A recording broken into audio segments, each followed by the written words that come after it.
Saudara, sekelompok orang yang memaksakan perubahan jadwal penghitungan suara melakukan perusakan hingga pembakaran tempat pemungutan suara di Kecamatan Parado, Kabupaten Bima, NTB. Ini adalah visual, saudara, video amatir warga yang diambil saat sekelompok orang datang ke 3 TPS di Kecamatan Parado, Kabupaten Bima melakukan perusakan.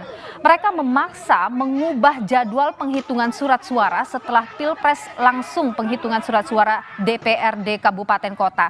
Karena sesuai dengan aturan, saudara, petugas tidak bisa mengubah jadwal, massa kemudian marah.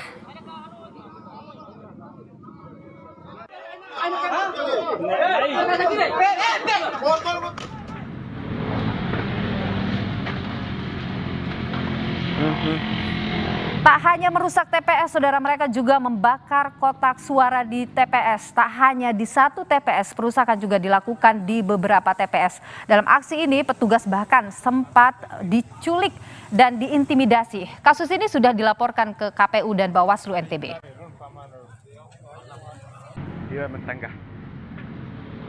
Kondisinya pada saat teman-teman turun ke lapangan itu situasinya mencekam. Nah, situasi itu tentu saja menghambat proses tahapan berikutnya. Nah, tadi kami sudah melakukan koordinasi dengan Bawaslu Kabupaten Bima apa saja langkah-langkah yang akan diambil terkait dengan itu.